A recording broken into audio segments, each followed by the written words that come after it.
moya wami, Thula,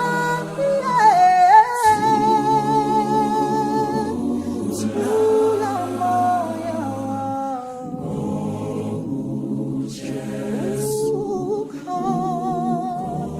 Thula moya wami.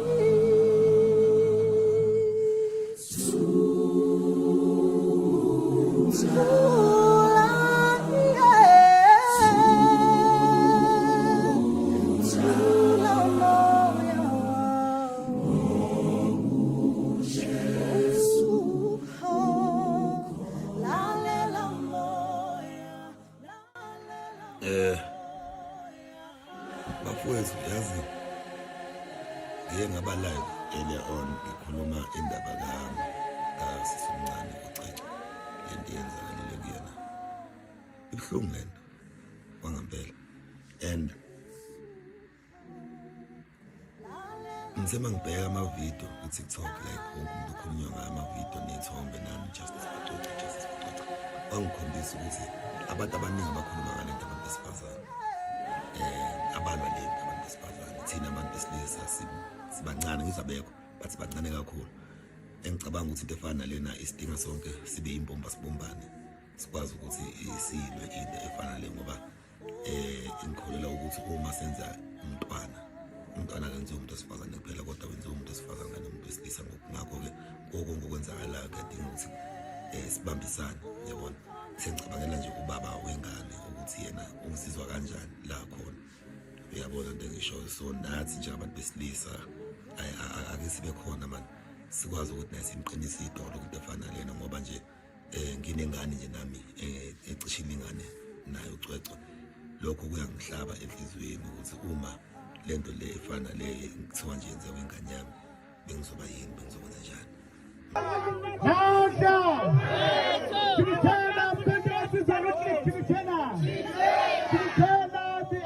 Student movement Chikitena, the ATM Chikitena,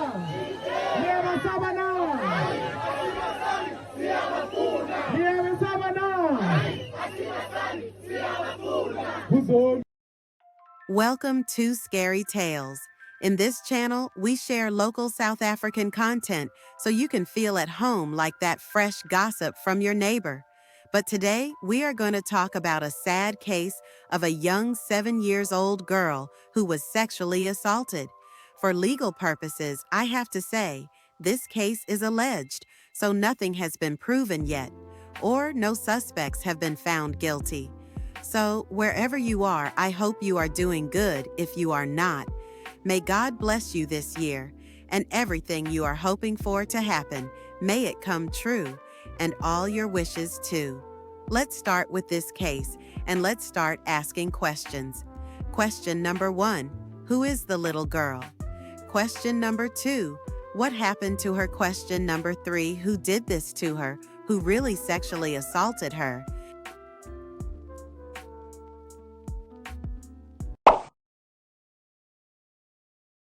Who is Cwecwe, her mother and father?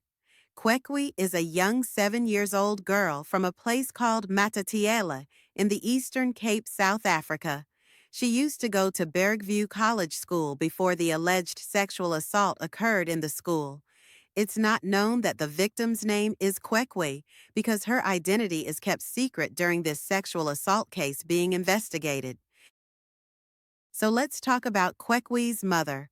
Her name is Thandakila. We don't know her surname as this moment. All we know is that she is a police officer, but now it's not clear if she's still working at the SAPS or not. Cwecwe's mother is also a victim of sexual assault, as she stated on the Hope Revelation podcast. Cwecwe father? Thee is not a lot about him, but he also worked for the SAPS as a police officer. Some people think that her father should be investigated too. But if her father was the perpetrator, wouldn't she act uncomfortable around him? But let's carry on and deep dive on this mystery case to see if anything can lead or point us to the right direction, or the assaulter himself. What happened to her? A BBC article reads, Details of Cwecwe's alleged sexual assault first came to be widely known after her mother publicly shared details of the ordeal on numerous platforms. In a wide-ranging interview last month with a local podcast, Hope Revolution, the mother of two said the alleged incident happened on the 14th of October, adding that it only came to the family's attention 2 days later. She said that on the 14th of October, Cwecwe returned home later than usual, and while there was no suspicion of anything amiss at that point, her unusual behavior over the following days raised concern. First, her mother said she noticed Cwecwe's unzipped school trousers, then the repeated complaints of an upset stomach, and finally, her difficulty in walking. Okay, she come home late and her trousers were unzipped. These are alarming red flags from a young girl coming home late with her trousers unzipped. But let's keep reading some more. Later, her mother recalled, the family noticed bloodstains on the tracksuit trousers she wore on the day of the incident. When the little girl's difficulty in walking persisted, her parents finally examined her. But the idea of rape did not come to my mind, her mother said. Cwecwe was then taken to the doctor for a formal examination, and the mother recalled her reaction when she was told of the alleged assault. Young girl trousers had blood stains. Why didn't the taxi driver notice the blood stains? Why didn't the school notice this? This is very, very shady and weird. Whoever was the caretaker needs to be looked at. Guess how can you not notice this? And this is where it really gets weird for me. Listen to this. She told him that while she and some schoolmates were waiting for the driver who transported them to and from school to arrive, the school's caretaker allegedly told them to go and sweep a classroom. Why are young girls cleaning while the school is out? It's after school the kids need to go home. You just needed to take care of the kids. This is the layout of the school on Google Maps, but we don't know what the school looks like now. This rigorous activity soon wore her out, she further said, and she lost track of events from that point on. All she recalled was the caretaker announcing the driver's arrival. How can a child get tired from mopping the floor? This does not make any sense. How? We know that the caretaker might be the one who did it. 'Cause why are kids cleaning after hours? Cwecwe would later tell her mother she remembered the smell of a burning tire while she was in the classroom. Cwecwe's mother was angry with the school's and police's alleged poor handling of the matter. This included threats of legal action by the school's principal in the aftermath. AfriForum, an Afrikaner lobby group, has since announced it would be representing the school's principal after he was linked to the case, despite not being identified as a suspect by police. It feels like there's a missing puzzle about all of this. Whatever happened or whoever was with the young girl that day is supposed to be a suspect, supposed to be looked at and investigated to the fullest extent. 'Cause who else did it? Like, tell us. Who did it? Apart from the people who were there with the girl that particular day. There's one critical aspect which has continued to present a serious challenge, adding to the complexity of the matter, is that of the DNA. DNA is critical when these matters of this nature are handled right from the beginning. Now, DNA testing was done on the victim as per procedure. And the outcome of those who were dealing with the matter was that no foreign DNA could be found on the victim. But in the course of time,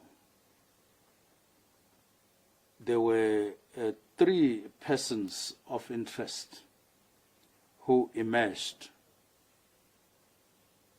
Now, that then required further DNA testing to be done, so that whatever would be gleaned, whatever information would be gleaned from the DNA testing on the persons of interest could help in the case. Now, as a means of ensuring that the investigation is handled with a necessary expertise and capacity, the National Commissioner deployed a Major General, Khele,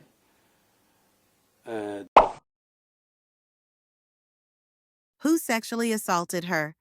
Okay, the minister said they are 3 persons of interest in this case. Why are these persons of interest instead of suspects? Because it does not mean that if you a suspect, then you guilty, right? But okay, let's lay out these 3 people who we think they may be the persons of interest the police are looking into. Persons number 1, which we're going to call principal. Everybody in South Africa who knows or follow this case hates this guy. So, yeah, but we still don't know for sure if he did it or not. Persons of interest number 2. It's the taxi driver who we going to call taxi driver. This one is confusing because on the same day, the child's taxi driver who was supposed to take care or take the kids home told the mother he was not going to be available to take the kids but asked the same driver who they share an employer with to take the kids home that day. It's not clear why he was not there to take the kids that day. Maybe he wasn't feeling well, or he would have been really late, we don't really know. Persons of interest number 3, the caretaker. That guy needs to be looked at, or if it's a woman, we need more clear information from the person in really perfect detail on what happened after school with the kids, which they asked to clean the classroom. Hey, thank you if you have made it to the end of this video. Please, I hope you have subscribed to join our family if you haven't hit the subscribe button so you can be blessed this week and the notification button to get notified all the time about new content we post on this channel every week. And thanks once again for the love and support. We appreciate it. See you next time. Bye-bye.